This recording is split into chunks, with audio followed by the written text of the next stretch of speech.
The Canadian Agri-Food Policy Institute is driving bold policy solutions for a resilient Canadian agri-food system and building a stronger future for Canadian agriculture. Visit capi-icpa.com to discover how. It's time for RealAg Radio on Rural Radio Channel 147 on Sirius XM.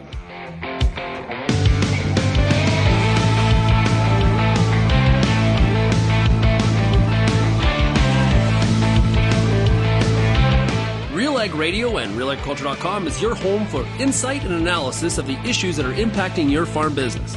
Let's get real and get connected with RealAg Radio.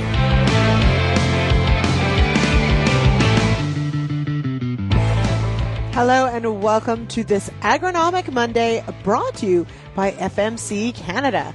Yes, it is RealAg Radio here on Rural Radio Channel 147, Sirius XM. I am your host, Lyndsey Smith, as always, joining you from a very snowy Ottawa, Ontario today. We did get a blast of winter yesterday. I had a decent, 10, 15 centimeters fall in a total mess. I got to tell you, it was one of those times I was very glad I had put the winter tires on. Well, in fact, tip of the hat to Chris. Chris put the winter tires on my vehicle.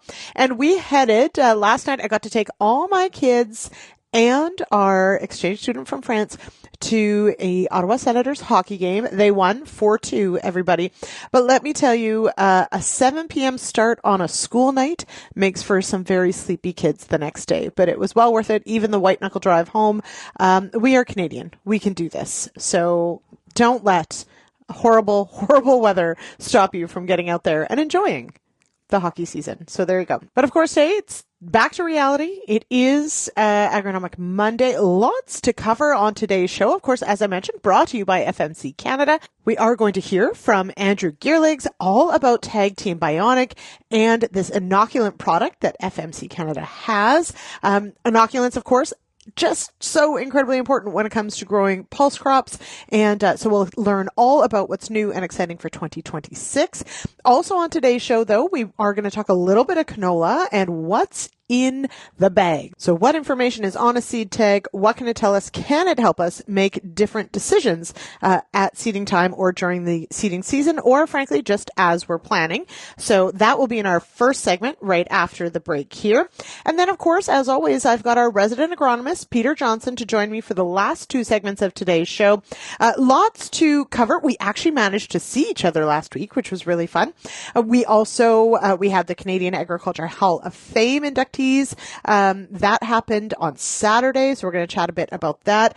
But I've got a question. It seems like, and if you took in last week's episode of The Agronomists, we had Lara Demozak and Angie Stratoff join me on the show to talk about on-farm field trials, about their design, about the setup, trying to, troubleshoot some of the things that you might have to deal with. And it devolved, and I say devolved in a loving way, but it devolved into, of course, a conversation about statistical analysis. And I know, before you roll your eyes, statistical analysis is actually really important because it's what gives us the confidence to say, these two differences that we measured are real. They actually exist. We can probably count on them to happen again. And that ultimately is the basis of changing our decisions, of changing our management. That is what we're looking for in a trial, is a trial to tell us this was a difference and we have confidence that this difference exists, which means yes, bump your N rate, or yes, pull back your N rate, or whatever the question may be. So last week's show, really interesting. Highly recommend go check it out. I'm biased, of course, but that's fine. And that is at realagriculture.com/agronomists. You can see all the past episodes, or of course you can find it on YouTube. And if you download the podcast feed, you'll find it there as well. But it really got a lot of people a little upset about this idea of splitting a field. So that was one controversy. And then the other was, of course, when it comes to the differences that we need, and the probability, the p-value, do we need as rigorous as, say, the medical field? Obviously not, but how much is good enough? And that sent Wheat Pete down a rabbit hole that I think he is starting now to come out of, and now he can sort of talk about some of the things he found. So we are going to talk about that today. We've also got some fertility discussion and a really cool question on residue management. And I think that often, especially from, my own personal perspective with having livestock and doing grazing, often of cover crops on other people's land, etc. The question of what a field looks like going into winter and what it's going to look like coming out of winter and be ready as early as possible in that spring season, it is a question of residue management. And so that might be, spraying out a crop. It might be grazing it off. It might be working it in. It might be mowing it down. It might be leaving it exactly as it is. There's no wrong way to do it and probably 1,000 right ways, right? So we talked about this a little bit last week about a tillage system, about every decision you make or every pass that you make potentially, and every time you change that, it changes other things in the system. So Pete's had some really good feedback about, how you handle what that field looks like going into fall, and how residue management really does matter when it comes to not just cover crops, but more importantly, our main crop, our cash crop, our grain crop. Are we managing our residue to the best of our ability to not just set up the next crop for success, but also, of course, to protect our soil? Because we know that, wind, water erosion, etc. Most erosion happens in those shoulder seasons, not during the growing season. And so we need to, of course, keep that soil covered, at least in part, keep those roots in place and keep our soil in place. And so how do we manage that? So I've got those questions for Wheat Pete coming up in our last segment. So you know what? Enough about me. Let's take a quick break and we'll be back, of course, with more RealAg Radio brought to you by FMC Canada. Right after this break, we are going to learn more about what's on a tag on those seed bags and how it can help better inform decisions in the season. If you've got feedback on today's show or anything we talk about on today's show, you can drop us a text 855-776-6147. You can call it too, but we all prefer text, don't we? All right, let's take a quick break and I'll be back with more RealAg Radio right after this.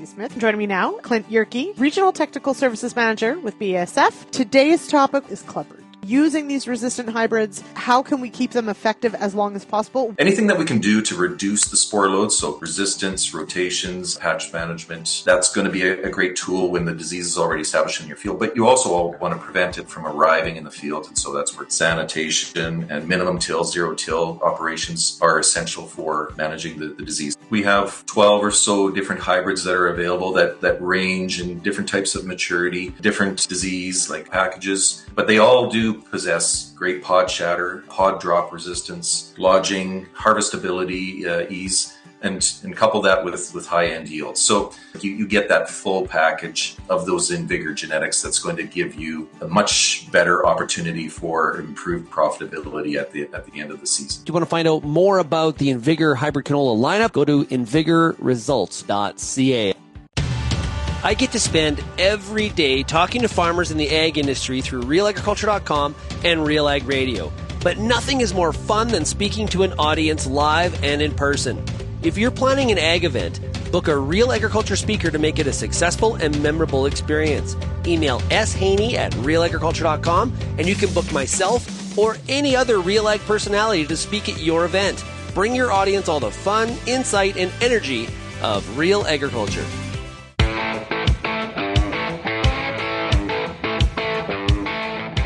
Back to RealAg Radio here on Rural Radio, Channel 147, Sirius XM. It is November 10th. It is Agronomic Monday. Today's show, of course, brought to you by FMC Canada. We go now to a conversation with Amber Bell and Dana Riley with BASF, talking about all that information that ends up on a seed bag tag, specifically in this case about canola, but what it can tell you and what decisions it can help you make once you understand what's all included. I'm Amber Bell, and this is Real Agriculture. Super excited today to have Dana Riley with me, who's a tech service specialist with BASF. And we're going to be doing a canola school based on seed tags. What's on them? What's in a seed lot? What are we looking at with these? So welcome, Dana. It's great to see you. Thank you for having me. Okay, so talking about seed tags, I think there's a lot of, you get your bag of seed and you look at the tag, but I think a lot of people might not really know what goes into these tags or what does everything on it mean. So let's do, just to start us off, what's an overview of what exactly is on these seed tags? Yeah, so every bag comes with one, and they're also going to be on mini bulk bags, like the big ones. And this is really kind of like your luggage tag at the airport. It's going to tie the seed from where it was grown. It's going to give you a lot number. It's going to give you a crop type, a hybrid name, 1,000 kernel weight, stuff like that. So it's really it's kind of a traceability thing for you and for us to keep everything organized. It might just be one of those annoying pieces of paper that gets ripped off by accident and you have to chase it down the field. But if you're ever wondering where that bag came from, all of the information is right in your hands.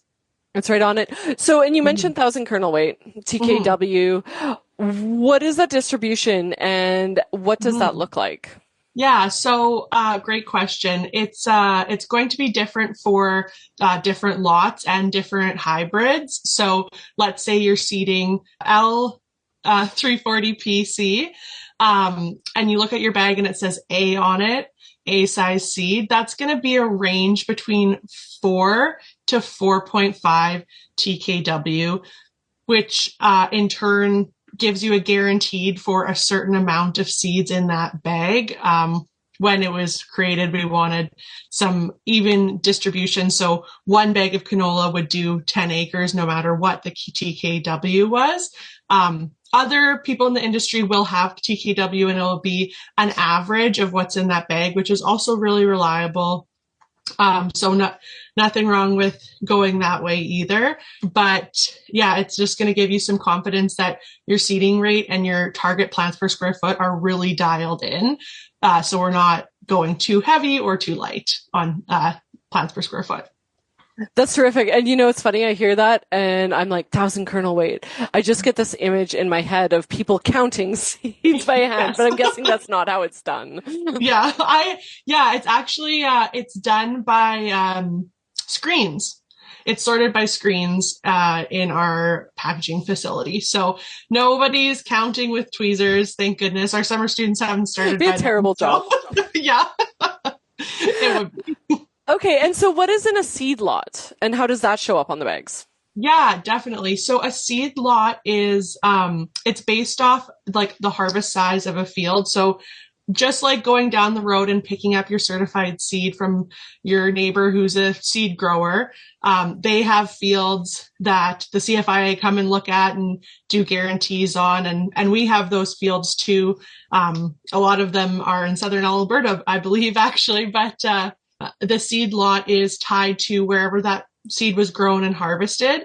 And it's going to follow and track throughout the process of cleaning, treating, bagging, and the sale of the seed. So when it comes to your farm and you have a seed lot, you can, kind of grow with confidence and know that it's been tracked really well throughout its whole production.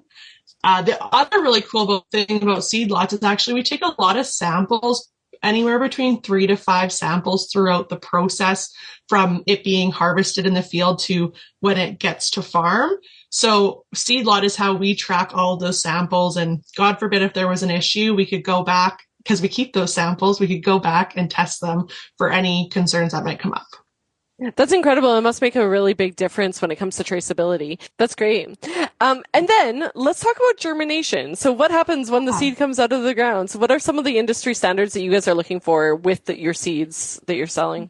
Yes. So great question. On our handy seed tag, it will say what pedigree it is. So ours is a #1 Canadian canola.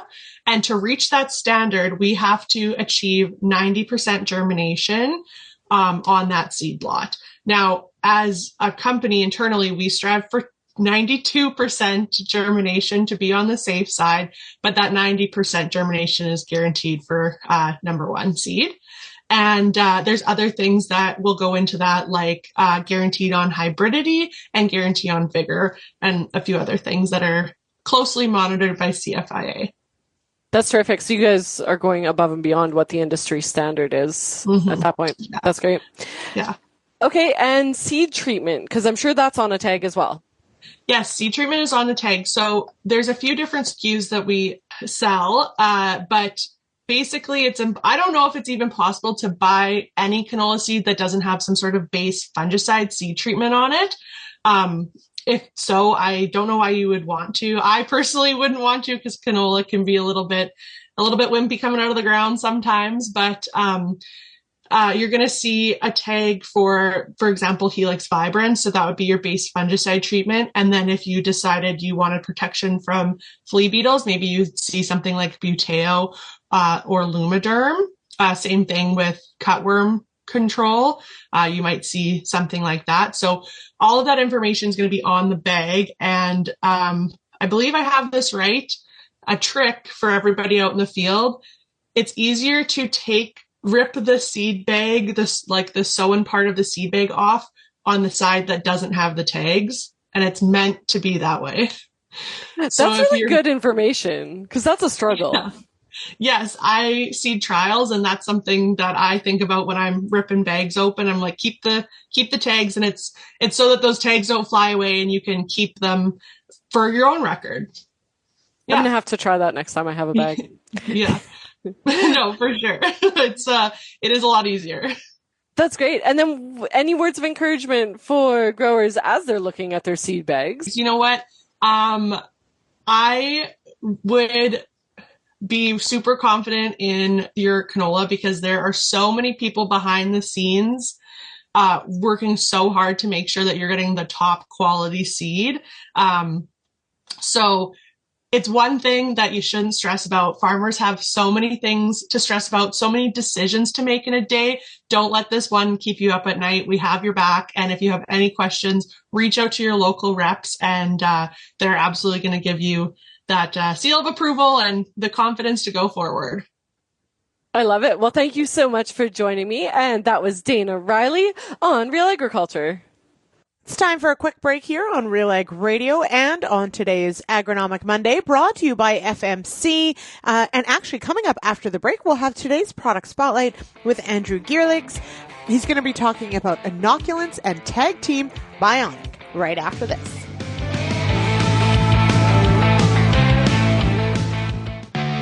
Getting your pulses off to a strong start just got easier. Tag Team Bionic from FMC is the all-in-one granular inoculant that's simple to handle and easy to apply at seeding. With improved flow and less dust, it runs clean through your equipment and delivers consistent results in the field. Powered by 4 biological actives plus LCO promoter technology, it kickstarts nodulation and nutrient uptake, even in cool soils. Ask your retailer about Tag Team Bionic today. RealAg Radio is Canada's only daily radio show focused on agriculture. Get expert advice on Agronomic Monday. Tuesdays and Wednesdays will cover a broad range of issues. Thursday we'll hear from farmers across the country on the Farmer Rapid Fire. And we'll wrap things up Fridays with the RealAg Issues panel with Kelvin Hepner and Lyndsey Smith. Join us Monday through Friday at 4:30 Eastern. And don't forget about the replay at 7 in the morning on Rural Radio 147, Sirius XM. If you're involved in the agriculture industry, it's important to stay informed on all the latest issues affecting your business. At RealAgriculture.com, we offer fast, reliable news, information, and insights to help you keep on top of all of the latest in Canadian agriculture. Visit RealAgriculture.com and sign up for our free daily newsletter covering everything from news, agronomy, animal agriculture, and much more. Visit RealAgriculture.com/subscribe today.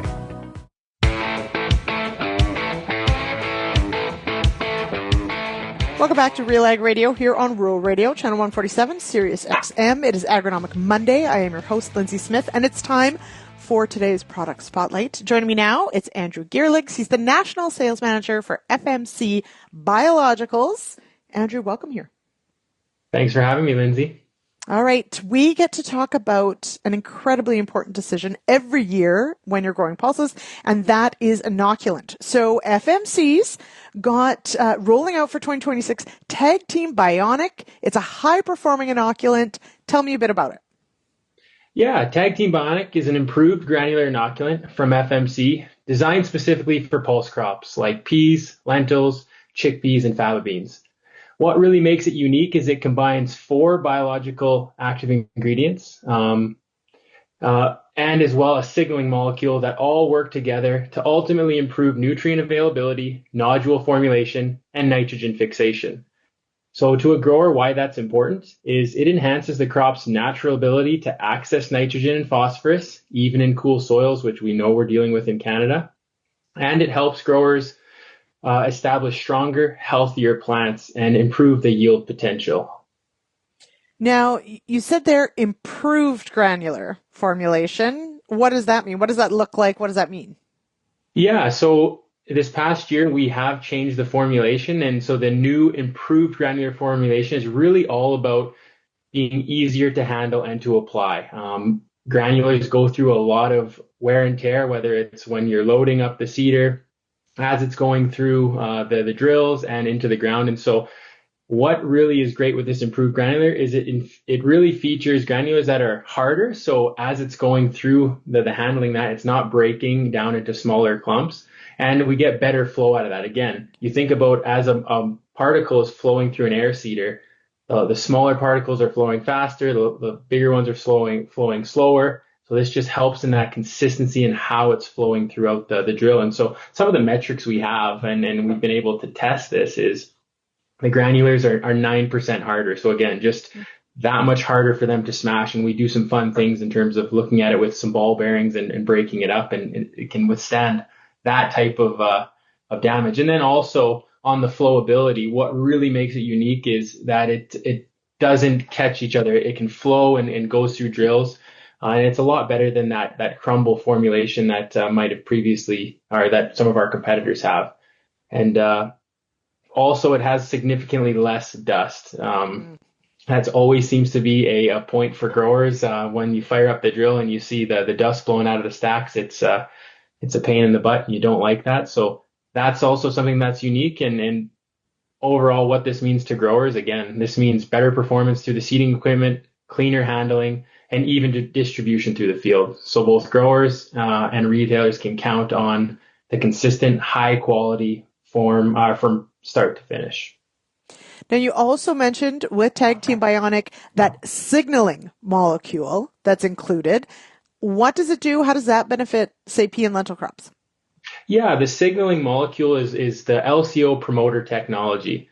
And what's really unique with this is it's a naturally occurring signaling molecule that helps plants and beneficial microbes communicate. So it's actually a really important phase with when an inoculant is in the soil, it sends out a signaling molecule, the plant sends out a signal, and the two need to form that symbiotic relationship. What's unique with the LCO molecule is it really just short circuits that conversation, that it's sending that signaling molecule out immediately, and it can nodulate sooner through that process. And that's really critical, especially within Canada, again, where we have a shorter growing season, we have cooler soils.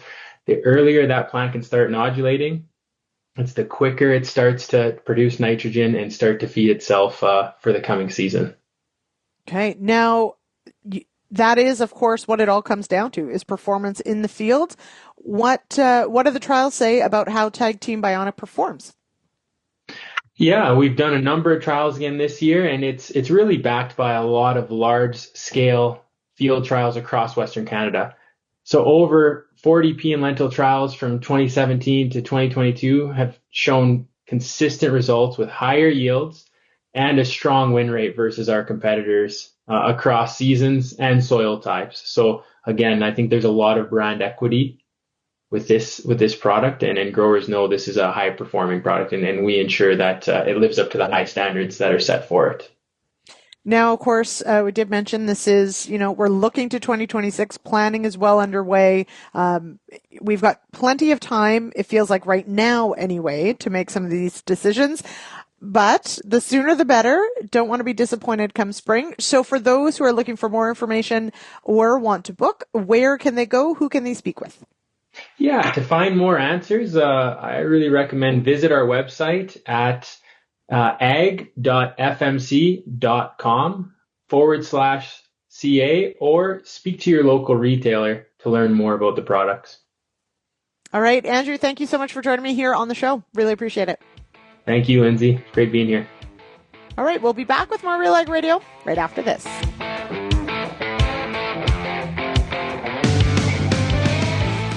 Infuse some energy into your next corporate event, customer meeting, or conference with RealAg Radio, Canada's national agriculture radio show.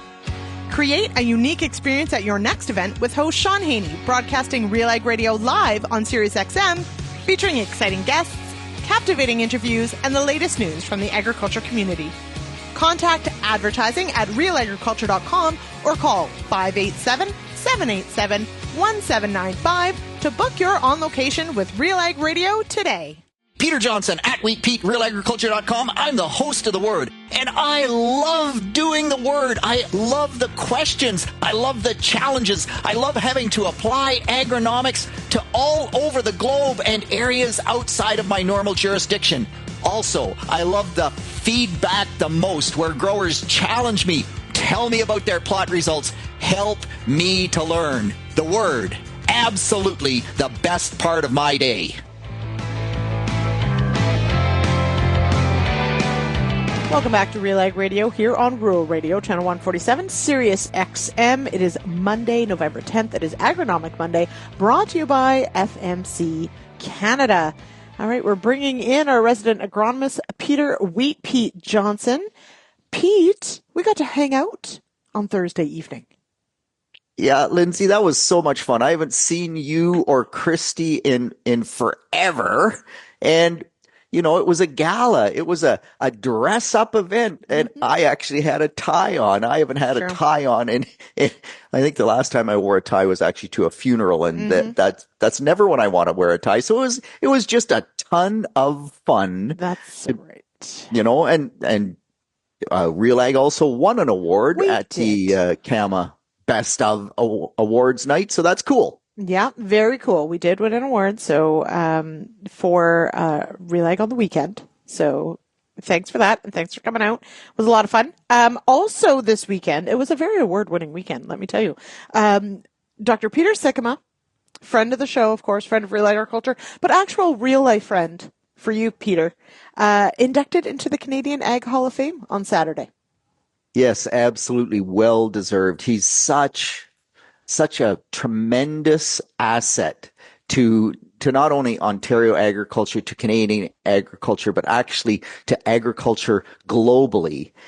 And you know, kind of reading through some of the things that he talked about on the interview that he did with RealAg around that, and the challenges when we first found glyphosate-resistant weeds, and some of the feedback that he got from industry people, and you just kind of go, wow, good for Peter. He has always stood up for what was right, and he has always done world-class research to solve problems that Ontario farmers give to him. So that linkage between the research aspect, and actually he came out to breakfast meetings. We have agribusiness breakfast meetings. He would come out to the breakfast meetings almost every week. And he was one of the few researchers to do that. And if you asked him, like you said, Peter, thanks for coming, but I'm surprised you're here. And he would just say, no, this is where I learn what's actually happening in growers' fields so that I know what problems I need to help solve. And that was really cool. So congratulations, Dr. Sikkema. Very, very well deserved. Mm-hmm. Absolutely. And if you would like to hear from Peter himself about his career, Sean did a one-on-one with each of the inductees for this year's Ag Hall of Fame. Of course, we have one that has passed, and so that we'll be talking with his daughter in an upcoming episode. But if you want, head on over to YouTube or realagriculture.com, and you can hear that conversation with Dr. Peter Sikkema. It is fantastic. And the whole series, I don't know if you listen to them, Pete, but it's just wonderful to hear from these, people in agriculture from several different aspects of it and different industries, and their own perspective on their career arc and what's been important to them. And it's fascinating to listen to. So go check it out. Okay.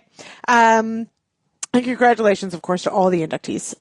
Yeah, I think they were in Victoria, BC, which terrible place to be in November. Anyway, as we dig out from this latest snowstorm. Yeah, exactly. Especially given the weather that happened here. It's like, oh, that's awful. That it would be terrible. Yeah, it'd be terrible to be hanging out in Victoria. Okay. So on this week, though, we've got for our agronomic questions this week, we've got some great ones. Let's start with a discussion with Andrew McGuire and cover crops. And for all of you Westerners who are like, oh, not cover crops again. No. This is really more about residue management than it is strictly about cover crops. So Pete, unpack this for us because, of course, residue management is universal. Doesn't matter where you're from. Yeah, absolutely. And so, Lyndsey, the comment that was tweeted out, and we've talked about this before, and I've said this myself before, and it is absolutely true. So cash crops and well-managed residues from those cash crops are the best cover crops.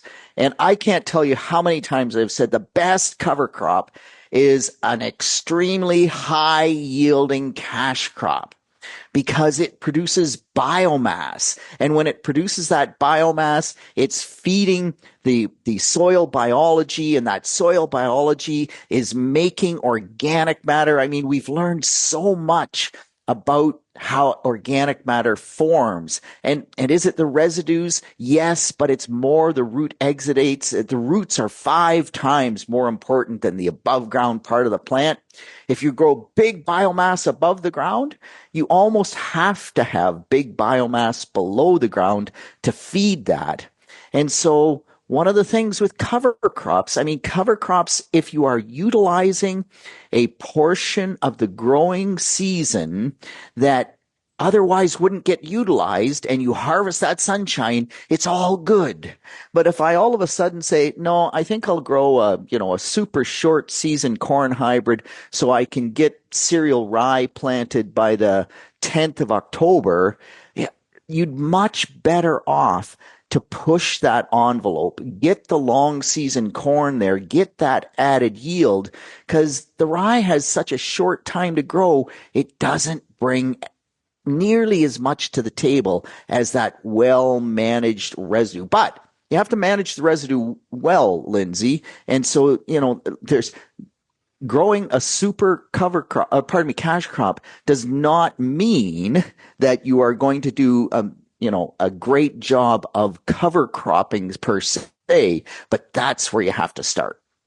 Okay, so we have to unpack this a little bit because we're thinking about it from several different perspectives, right? So cover crops have to have a stated goal. We don't just throw them in the mix because my neighbor does it, so Pete, I better do it.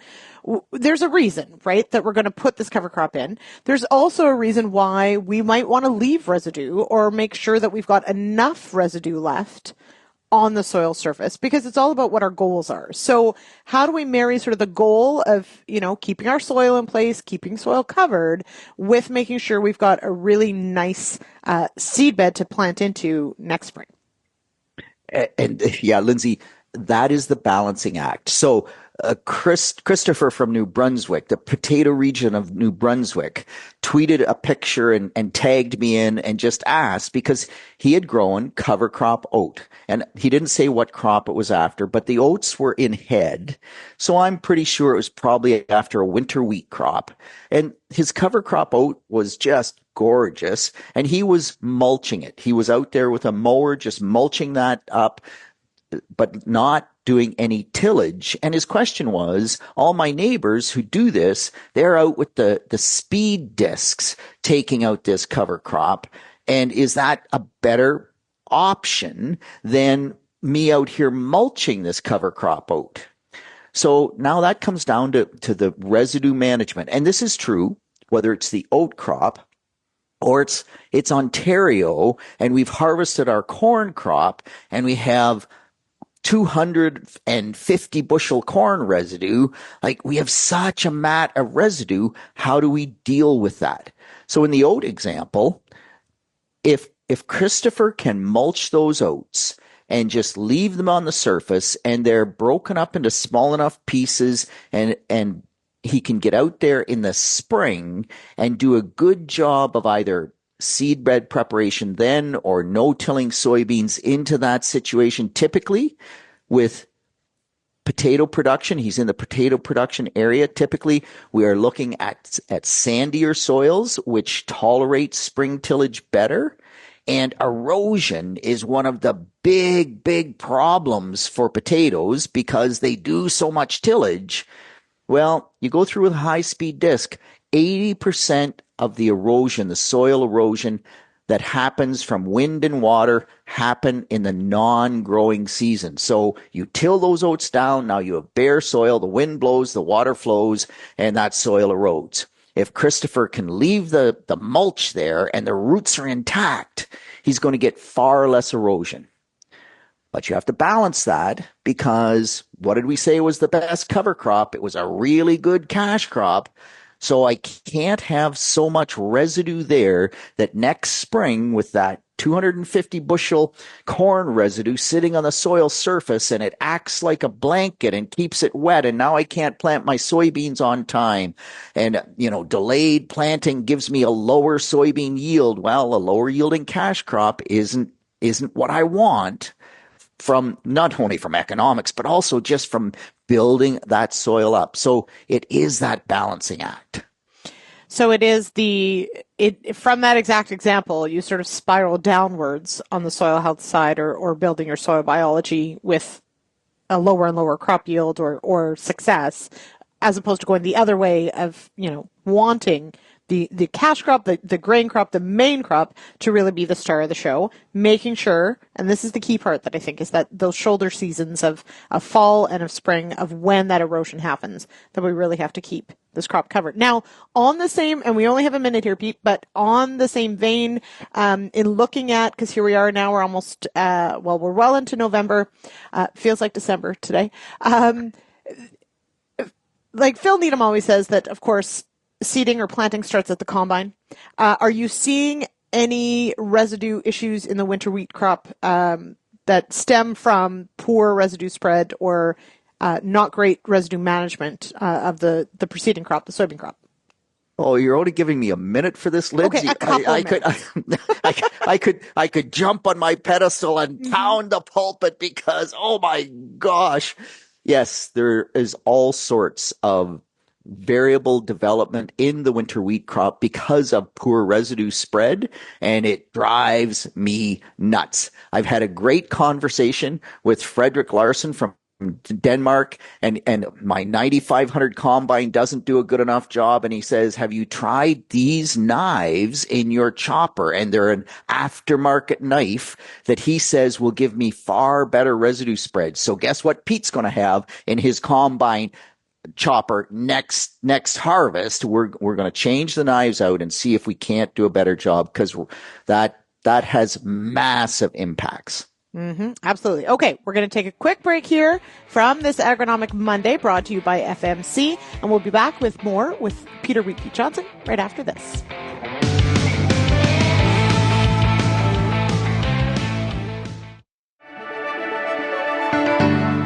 Built on over 100 years of seed innovation and unwavering commitment to farmers, Pioneer 100 Series canola hybrids deliver a step change in yield performance and agronomic traits. This isn't just better canola, it's different canola. Pioneer 100 Series. Contact your local Pioneer sales representative or visit pioneer.com/100 series to learn more today. I'm Lyndsey Smith, host of The Agronomist, and I want to thank you for tuning in for over 200 episodes of our beloved little program. Join me Monday nights, 8 p.m. Eastern on YouTube for our live and interactive agronomy Q&A. Each week, our guest panel will handle some of your toughest agronomic questions live, streaming on YouTube, Facebook, X, and RealAgriculture.com. Tune in Monday nights or go to RealAgriculture.com/agronomist and sign up for our email notifications and don't miss an episode.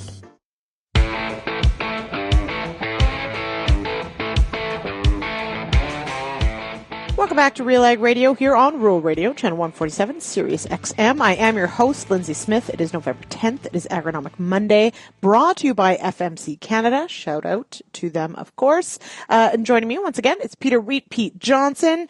Pete, let's talk data. I sort of feel like I should apologize that with the agronomist last week on on-farm field trials, I feel like I have set you on a path in conversation with many people about data management, on-farm trials that you may never recover from. You may be in the spiral forever. Well, it's a great spiral to be in because I don't think we're spiraling down. I think we're spiraling up. I think we're learning more, and that's raising the bar, and we're going to make better decisions. But you are right. That agronomist session was so much fun because I think we actually took it further in terms of the statistics than what Lara or Angela really expected we were going to go, right? Your panelists. Mm-hmm. And the comments in the chat were phenomenally interesting, but it really did help push me to do a little bit more digging. And I've been emailing back and forth with Dr. John Sulik from the University of Guelph. And he is the precision specialist there, and data is his game. And that has been phenomenally interesting. So we talk about probabilities, and Lyndsey, I don't want to get too deep in the weeds on here today on this, right? But we typically always say that your p-value is 0.1 or better, right? And so if you have a p-value, which is just your probability value of 0.15, that's not good enough. And John says, like, why? Why is that? Why do we pick 0.1? And in agriculture, because it's a biological system and because it's not a life and death decision. In medicine, they don't use 0.1, they use 0.01 because it's life and death in medicine, and they need to be that sure. In agriculture, 0.1 is arbitrary, and I'd never thought about it that way. I mean, you kind of look at statistics, and we do need, I think, some level or some way to have faith in the data that we're talking about. Mm-hmm. And statistics is one way, but John has actually sent me two books that he says I should read. One book is How to Lie with Statistics, and the other book is How to Lie with Maps, meaning yield maps. Mm-hmm. And so just on that note, I really think that as growers and agronomists who are listening to this, as they look at their trial data from this past season, and typically, if we're in John Deere Ops or in Climate Field View or whatever package we're using to look at the yield map, oftentimes you'll have a 20-acre block of treatment X and a 20-acre block of treatment Y, and you draw a circle around some of that block in X, and it says the yield is 214, and you do it in Y, and it says it's 227, and you say, oh gosh, there's a 13 bushel yield advantage to treatment Y. There's no p-value there, Lyndsey. Like, there's so much field variability that comes into play in that type of a comparison that it actually means effectively nothing. And yet we have so many growers who are using that as a decision-making tool. And so I've pushed some agronomists that have been doing that. I said, okay, well, wait a minute. If there's actually a 13 bushel yield difference, you should be able to take your y-axis and narrow the range to the point where the split exists, right? The one place in the field where the two treatments meet. If there's a 13 bushel yield example, which in my example is what, a 5%, a 6% yield gain? If you have a 6% yield gain, you should be able to see that to the line. And if you can't find it to the line, it's field variability, full stop, and your analysis is simply wrong. And so in some cases, there have been agronomists who took me to task on that and actually did it. And sometimes they could see the lines sort of kind of, and sometimes they could not at all. So this whole data game is just something we have to get better at and something we have to understand better. And I mean, yield monitors are great. You can't assess field variability without a yield monitor. But as soon as you bring the yield monitor in, we also get this buffering effect of how long it takes to go through the combine and how long it takes to go from the outside of the header to the center of the header. And there's many factors that we have to look at. So if you're using yield data and not cleaning it at all, the chances are that you really could be lying with your yield maps. Mm-hmm. So much to unpack there. And something that I think we're going to come back to a couple times, because I think, maybe one of the first points of all of this is that, and, you know, most agronomists, maybe you hate stats, but you understand the value of them. But further to that question, and Pete, as you mentioned, you know, the fact that we have technology that allows us to map fields and map production, map yield, and all these sorts of things. Like it's a tool, and we have more data than perhaps we've ever had before, but we still have to be able to analyze what we're getting and recognize its limitations. So so we will be revisiting this discussion, probably a few times over the winter. And for any of you who are out doing your professional development, your conference days, etc., it's maybe not the most exciting topic when we have to talk about, you know, stats and data, et cetera, but it is just so important because, again, and I said it during the agronomist, you only get so many growing seasons. Like that's where agriculture is different than maybe some other places that, you know, you can run something, as many times as you want. We're limited by biology, right? We only get one growing season a year. And so you can only really test something one time a year, and then you got to replicate it. So like it's really important that when we do these things, we do them right and we do them well. And then we actually have some data to draw from that we can trust in.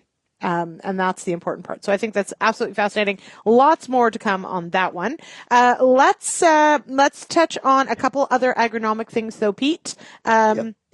You are getting reports of some corn row syndrome in rye and wheat. Let's back up just a second, because not everybody grows corn, and that's okay. I understand why people do in areas that you can, because it's super cool.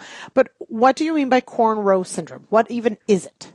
Yeah, and so, Lyndsey, just before I start there, I'm really looking forward to all the hate mail we get about that last little segment. Well, and yes, text us 855-776-6147. It's not just a phone line. You can text us and, send it in. Yep. Okay. Or P. Johnson at RealAgriculture.com. Yeah. Challenge me. Absolutely. Challenge him. Like, Let him know. Yeah. Okay. Carrying on. Okay. Corn row syndrome. So, you know, with corn, at least in Ontario, the data is really clear that starter fertilizer pays big dividends. And so most growers will put a starter fertilizer. Sometimes it's just liquid right on the seed, which is pretty small amounts of fertility. And many growers will use a 2x2 band, and then we get bigger amounts of fertility. But what's really intriguing is that as we move to reduce tillage, what happens is that if we put a band of fertilizer in the soil and we don't moldboard, plow it, and cultivate it 6 times every year, well, that band in the soil stays where it is. And you say, well, the phosphorus gets tied up, so it's not going to be available. Well, you know what? The research out of Indiana, and I've talked about this a bit before, but it would say that after 2 seasons, the phosphorus level in that band, even though we talk about it getting tied up by the soil, if you soil sample and test for phosphorus in that band versus the surrounding area, you still have 11 times more available phosphorus in that band than you do in the surrounding soil. So we grow corn typically on 30-inch rows, and now we have a band of fertility every 30-inch rows. So, Lyndsey, I'm pretty sure I can ask you this question, and you're going to come back to it with the right answer. Oh, when I plant winter wheat in the fall, what is the one thing that winter wheat really wants? Phosphorus. You got it. Yes. It's phosphorus, phosphorus, and phosphorus. So I have this zone in the soil that's 11 times higher phosphorus concentration from the corn crop 2 years ago, because I did corn and I did, minimum tillage soybeans. I didn't move the band because the band is down there 3 inches deep, and I only tilled in the, 3 inches deep for the soybeans. Then I no-tilled my winter wheat. That winter wheat hits that zone of high phosphorus and it just goes crazy. And the same thing happens, by the way, with cereal rye, with triticale, with barley. Winter barley, they all respond to that band of phosphorus. And what's intriguing is that they'll often respond to that old band of phosphorus, even if I put some phosphorus right with the wheat seed. And it depends a little bit on how much phosphorus I put right with the wheat seed, whether or not I see that response, and about my base soil fertility. But wheat loves phosphorus so much that we get what is called corn row syndrome, because the wheat plants that happen to be planted over top that band of fertility from 2 years ago, they just get a bunch more phosphorus. They're way happier. And we know that if you use a seed place starter phosphorus with wheat, you typically get one extra tiller in the fall. And so you kind of look at where that old band of phosphorus is, those plants just are enjoying life, and they're bigger and they're more well-tillered, and that is corn row syndrome. Okay, there you go. So, and I'm glad you mentioned that part about, it doesn't mean that the whole field necessarily needs that level of phosphorus. You still need to put adequate phosphorus down with your wheat. It's just that the wheat is going to really love it when it finds it. Yeah, and I mean, if you, absolutely. If you have solid base fertility and you put 100 pounds of MAP, or even 50 pounds of MAP, so 26 pounds of phosphorus right with the wheat seed, you might see corn row syndrome, but it'll be very difficult to discern because there's enough phosphorus regardless. On the other hand, if you have really low soil test phosphorus and you don't put any on, then you're going to see that corn row syndrome in a massive way. Okay.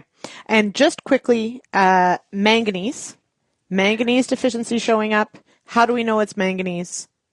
So Jerry Winicky, my good friend from the Niagara Peninsula, sent me a video of him driving past a wheat field, and you could see every combine track, every buggy track. And of course, this is combines from the soybean, buggy from the soybean, and every tractor track from planting the wheat crop, because those strips were dark green and looked luscious, and in between it was yellow and just off color, and you said, boy, that's not very thrifty wheat.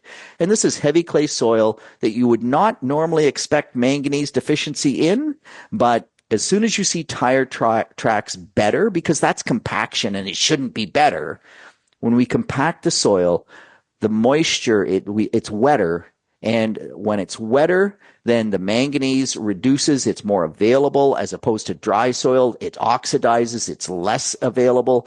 So you see tire tracks in a wheat crop, you can pretty much guarantee it's manganese, and if you don't correct that this fall, it will give you lower yields next spring, almost guaranteed. Okay, there you go. That's your homework, everybody. Go check your fields. All right, Pete, we're out of time. Thank you so much for joining me on the show today. Really appreciate it. Always fun, Lyndsey, and it was great to see you last Thursday. That was awesome. Absolutely. We should do it more often. All right. Okay, that's it. That's all for today's show. Thank you to FMC Canada for sponsoring today's show.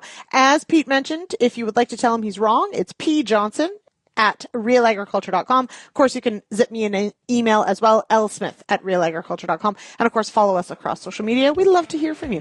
Catch me, I think, this week. Let me think. I think it's just the Issues panel on Friday. We'll see you then. Cheers, everybody.